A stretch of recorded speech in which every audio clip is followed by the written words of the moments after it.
All right, let's dive in. Today we're tackling attribution theory. It's really fascinating stuff, and you've sent in so many great sources. We've got academic papers, encyclopedia entries, even some cool historical bits about how this whole idea developed. So we're going to break it all down. Yeah, attribution theory, it's all about figuring out why things happen. I mean, it's something we do every single day, right? But we don't always realize we're doing it. Right, like, why did my friend cancel on me? Or why did I totally bomb that presentation? We come up with reasons, explanations. Exactly. And attribution theory gives us a framework to understand those explanations. It's about the meaning we give to events, to actions. Okay, so it's not just observing what happens, it's about how we interpret it. You got it. And here's the thing. Two people can see the same exact event, and they can come up with totally different explanations for it. Oh, interesting. So, like, two people witness a car accident. One person might blame the driver, the other person blames the weather. Exactly. And understanding those different attributions, well, that's where things get really interesting. Like one of the sources you sent talked about negative word of mouth marketing. Oh, yeah, I remember that one. Why would someone tell you something bad about a brand? Right. Are they just complaining?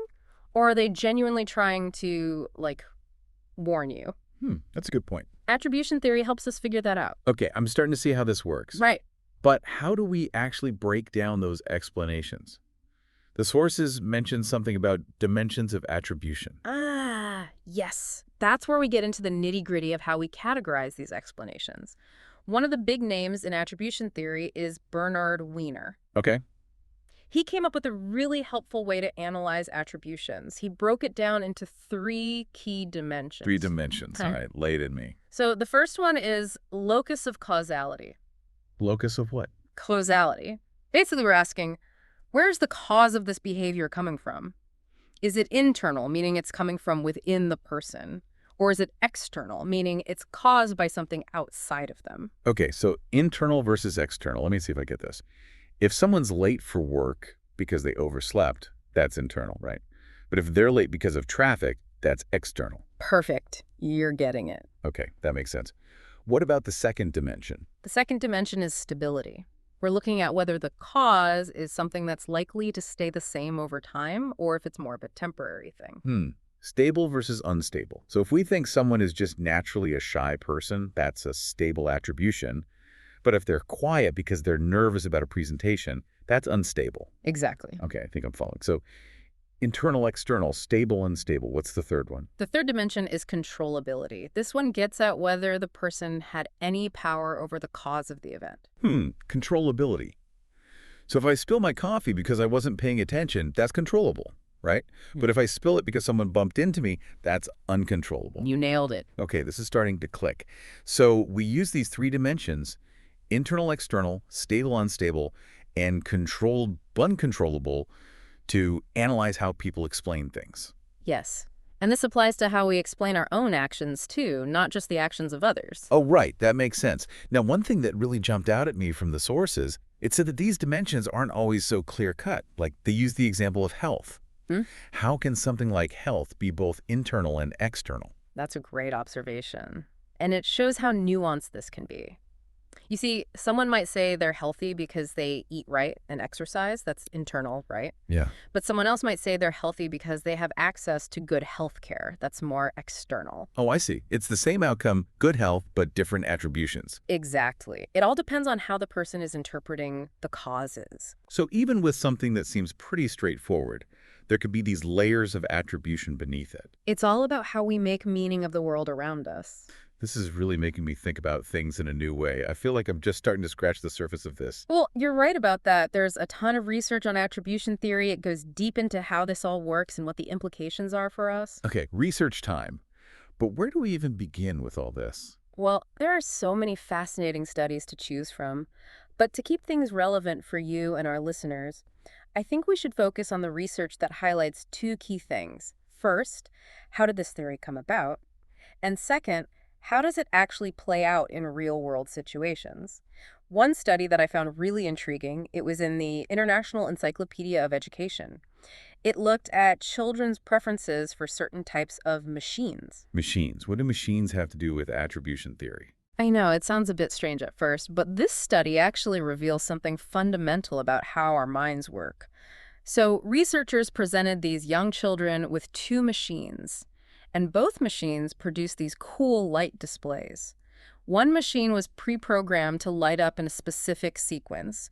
The other machine, well, it lit up only when the child interacted with it, like they had to manipulate a handle to make the lights go off. So one machine was on autopilot, the other responded to the child's actions. Exactly. And guesses the kids prefer the interactive one. You got it. The kids overwhelmingly chose the machine they could control. Interesting. So what does that tell us about attribution theory? Well, it suggests that even at a very young age, we have this deep-seated desire to understand cause and effect. We want to know how things work and how we can influence our environment. That's fascinating. So this basic need to figure out why things happen, it's present from early childhood. It seems so. It's like our brains are wired for attribution. Okay, that's a cool study. What other research gems can you share? Another area that's packed with insightful studies is education. There's this book, Perspectives on Attribution Theory, that goes deep into this. It has a bunch of studies that looked at how teachers explain student performance. You mean like whether they think a student is doing well because they're naturally gifted or because they're putting in a lot of effort? Exactly.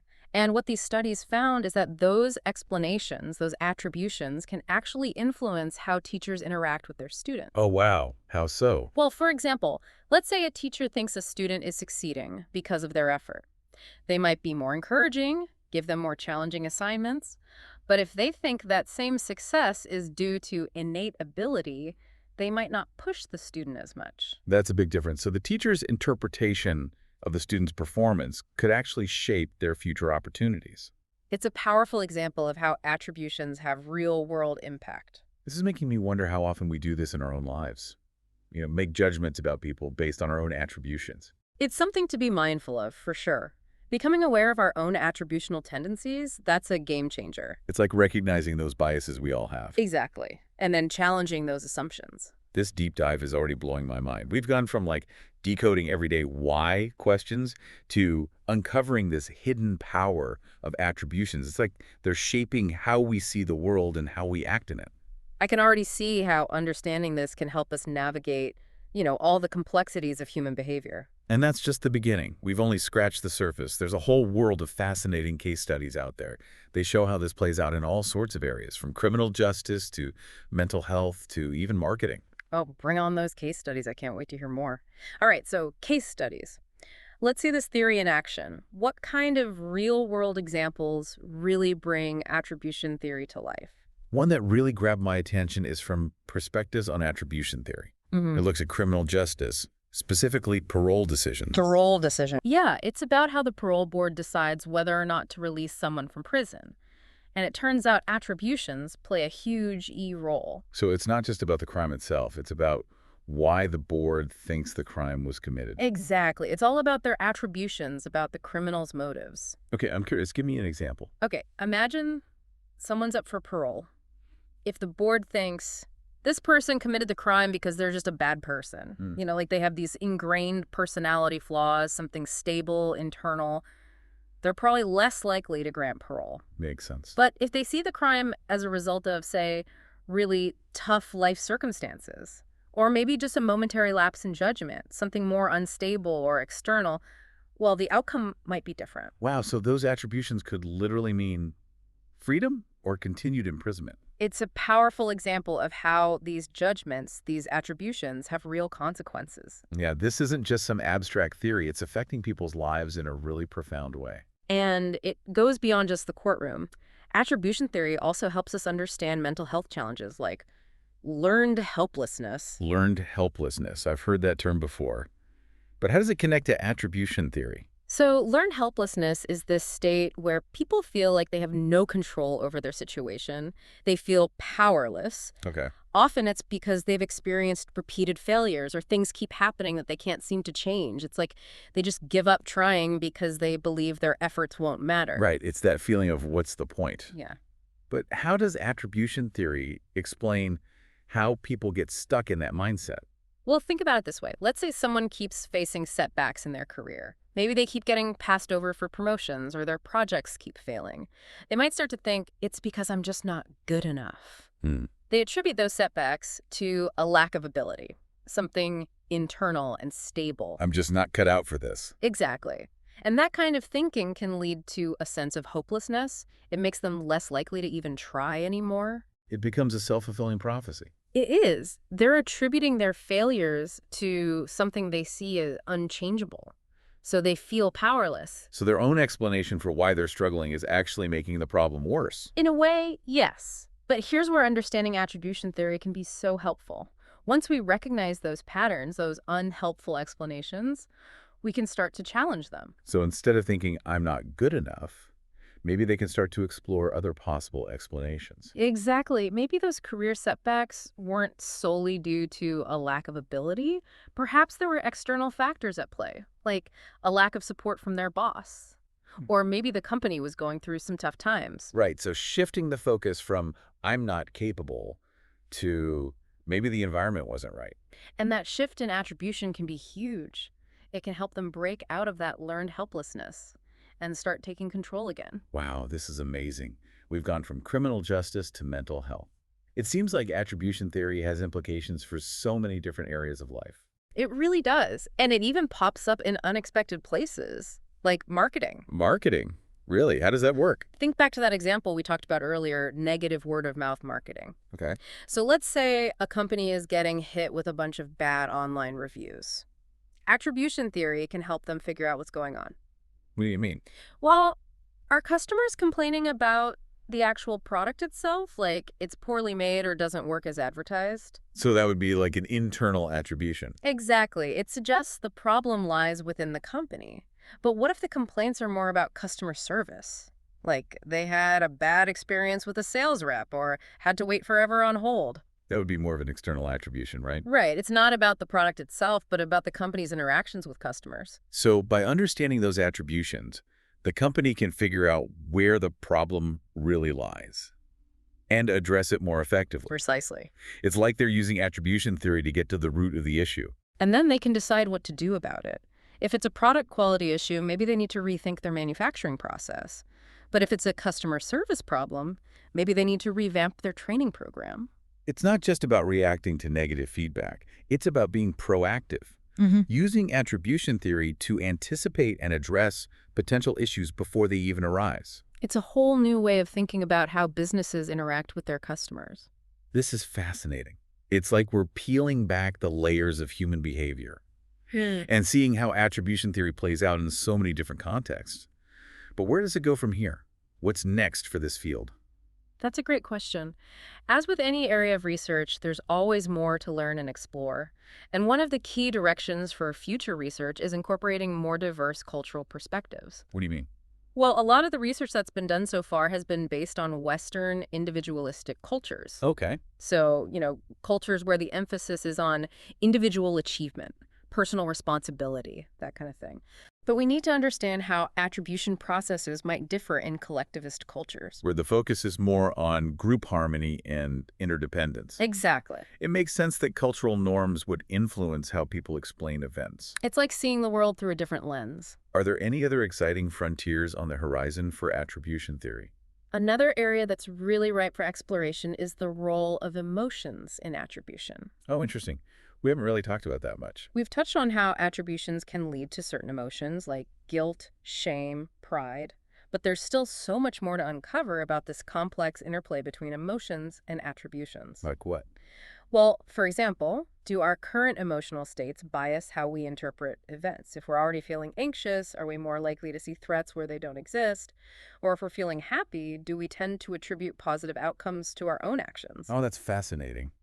And do certain emotions make us more prone to internal attributions, while others push us towards external attributions? These are really intriguing questions. They are. And they're just a few of the many areas that researchers are starting to delve into. This is all so mind-blowing. It's like we're going deeper and deeper into the core of how we think and feel, how we make sense of the world, and how those interpretations shape our actions and reactions. It's a journey of self-discovery. And discovery about others. This deep dive has been incredibly illuminating. I agree. We've covered so much ground, from defining attribution theory and exploring its history, to looking at research findings, real-world applications, and even personal insights. It's been quite a ride. It has. And you know what? I feel like we've only just scratched the surface. You're absolutely right. There's a whole universe of knowledge and insight still waiting to be uncovered within attribution theory. Wow. I feel like I need to take a break and just process all of that for a minute. We've really uncovered how much is going on under the surface when we try to make sense of things. That's the beauty of attribution theory. It brings those unconscious processes into the light. It lets us become more aware of how we interpret the world around us. And like we talked about before, it's not just about understanding others, it's about understanding our own attributions too. Absolutely. One of the biggest takeaways from all this research is that our attributions directly impact our emotions, our motivations, even our actions. So if we can start to recognize our own patterns, hmm we can make some positive changes. Exactly. Like if you notice you tend to blame yourself for things that are outside of your control, Yeah. well, you can start to challenge those negative thought patterns. It's like recognizing those mental traps we fall into, blaming ourselves, making assumptions about other people's motives. Exactly. And look, it's not about becoming perfect at attribution. It's about becoming more aware, more flexible in our thinking. Okay, so how do we do that? Well, start by asking yourself questions when you're trying to explain something. Is there another way to look at this? Am I missing any information? What assumptions am I making? Those are good questions. It makes me think of all the times I've jumped to conclusions about someone without really understanding the full context. We all do it. It's human nature to try to connect the dots, to find explanations. But attribution theory gives us the tools to do it more thoughtfully. To consider different perspectives, to avoid those snap judgments. Right. This has been so insightful. I feel like I'm walking away with a whole new set of lenses to view the world. Any final words of wisdom for our listeners? Here's something to think about. We've talked a lot about how understanding other people's attributions can help us understand them better. But what if we turn that around? What if we focused on really understanding our own attributions and how they're shaping our lives? That's such a great point. It's like taking all this knowledge and turning it inward. Exactly. And it's not just about identifying those patterns. It's about asking, how is this attribution serving me? Is it helpful? Is it leading to positive outcomes? If not, maybe it's time to choose a different interpretation. One that empowers you to move forward. Wow, this deep dive has been incredible. We've covered so much. Defined attribution theory, explored its history, the research, real-world examples, even personal applications. I feel like I've gained a whole new level of self-awareness and a deeper understanding of human behavior. It's been a pleasure exploring this with you. And remember, this is just the start of your journey. There's still so much to learn about attribution theory. Big thanks to our amazing listener who inspired this deep dive. Thanks for joining us on this journey. Keep asking questions, keep exploring. And if you want to go deeper on anything we talked about today, don't hesitate to reach out. We're always happy to help you dive deeper into the world of knowledge.